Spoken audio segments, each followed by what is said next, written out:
Good evening and welcome to what, if we were in America, would probably be called the State of the Union Address. It is, of course, me, Mike Graham, formerly of the Independent Republic of Mike Graham, formerly of Morning Glory, now from the Mike Graham Show, which goes live on Monday, January the 5th, 7 a.m. You don't want to miss that. I just thought I'd bring you a New Year's message and to tell you what I think we've got to look forward to in 2026, because as we move into yet another year, we get further and further away from the Brexit referendum. We get further and further away from COVID. We get further and further away from the election that unfortunately led to Keir Starmer being put in charge of this country. A biggest mistake I don't think I've ever seen before, because their relentless campaign to ruin this country goes on. Let's face it, in the last 12 months, what we've seen from Keir Starmer and his motley collection of ministers, including that complete and utter moron Rachel Reeves, that complete and utter idiot Angela Rayner, that complete and utter waste of space Wes Streeting, the complete and utter nonsensical appointment of people like Tulip Siddiq, who had to resign because she's now facing corruption charges and a prison sentence actually, in Bangladesh. I mean, the list just goes on and on and on. We've got that guy, Mike Tapp, as well, who started off being a sort of irritant at the start of the year as a backbench MP, who now apparently is some kind of immigration minister. But of course, the immigration problem hasn't gone away, has it? Despite the fact that they said they were going to shut down all the migrant hotels, there are now more people in migrant hotels than there have ever been. There are now more migrants in this country than there have ever been. I think more people came in the last 12 months illegally on small boats, rather large boats actually, than have ever come. And so the whole kind of stage is set really for a massive disaster. The economy's gone down the gurgler. Keir Starmer's made a number of U-turns. In fact, he's done so many U-turns, we're not even sure which way he's coming or which way he's going. He's appointed people to the cabinet. He's fired people from the cabinet.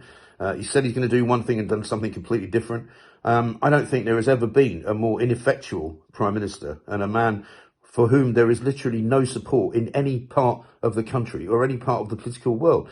His own party don't like him. His own Westminster MPs don't like him. His own family probably don't even like him very much either. And this is a guy who came in talking about transparency, talking about how he was going to make politics more accessible to people.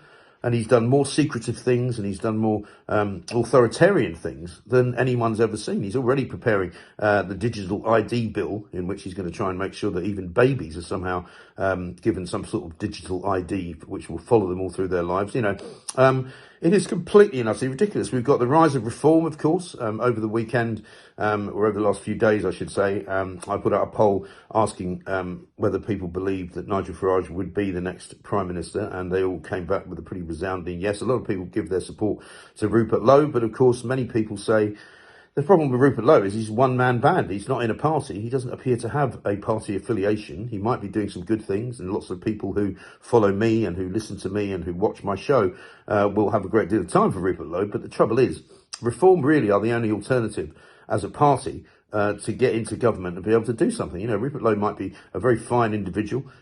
He's a little bit touchy, it seems to me. He seems to take a little bit of offence just because I ran a poll asking, who you would most likely believe would be the next Prime Minister. And as I say, Nigel Farage won it pretty much hands down. But if you want to get rid of the Uni Party, if you want to get rid of Labour and you want to not have them replaced by the Tories, you need to get behind whatever Reform is offering, because at the end of the day, they are the only alternative that will work, right? Rupert Lowe doesn't have a party. Ben Habib has a party but doesn't have any real clout in it, it seems to me. So at the end of the day, whether you like Nigel Farage or not, and lots of people do, and lots of people don't, by the way, they don't like the way he runs the party. They think it's all a bit of a one-man band. That may well be true too. But the point is that they are the most likely to give the biggest shock to the electoral system. And we've got big elections coming up in May. One of the things the government's trying to do, of course, is to stop those elections from actually taking place. They're trying to cancel them, which would mean there haven't been elections for 3 years in local areas like Sussex and West Sussex and Suffolk as well, I think.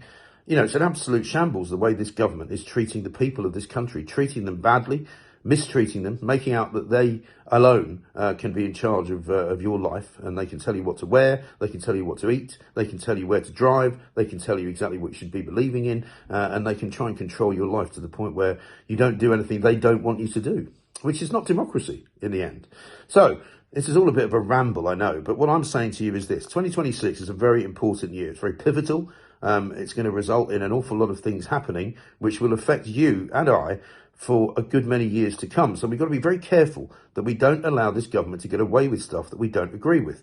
Look at the farmers, right? The farmers stood up to them. And despite the fact it took over a year, they won a concession from them. And the farmers' inheritance tax law has now been changed. And an awful lot of farmers are not going to have to suffer financially as they thought they would. Shocking, really, that the government took so long to reverse what was clearly a very dangerous and nasty policy, which wasn't even really going to raise them very much money. Now it's going to raise them even less money, and it's going to cost us even more money because they've had to reschedule the whole thing. Same goes for the pensioners and their winter fuel allowance. They ended up returning on that. So what we know is that this government will U-turn on stuff if you put enough pressure on them. So if there's anything they're about to do that you don't want them to do, all you've got to do is get together and have a proper protest about it, and they will eventually reverse themselves and give in. They've told a load of lies about the NHS. I mean, we found out just in the last month, as I've been predicting and as I've been saying, that actually waiting lists have gone up, not down. They talk about making loads of appointments, millions and millions of appointments, but actually now waiting to see a GP takes longer than it's ever taken. So there are no improvements going on in the NHS. In fact, if anything, the NHS is getting worse because it's being run by a rabble of Marxist doctors who keep going on strike every time they want another £50,000 pay rise. It's being run by ridiculously hopeless administrators who keep giving people loads of time off because they're suffering from stress, because it's such a hard job. There's not enough people to run the hospitals. There's not enough people to run doctors' surgeries. There's not enough doctors.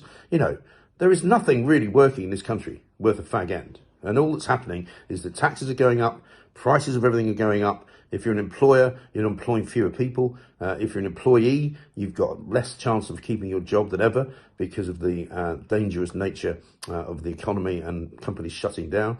So there's not an awful lot to look forward to. But what I would say is keep piling pressure on your local MP, on your local councillors, particularly if they're from Labour, and just keep giving them hell. Because at the end of the day, it's the only language they understand. All right, I'm going to be giving them hell on my new show from 7 to 9 o'clock in the morning, every single weekday morning. The Mike Graham Show. Find it on YouTube, like it, subscribe to the channel. You can join my Substack, of course, as well. So much to do. And there's going to be plenty of news as well to talk about. So I'm looking forward to it. I hope you are as well. And we will see you very, very shortly. And remember, despite the fact that there's an awful lot of it about, do not, and I repeat, do not be a plank. Happy New Year.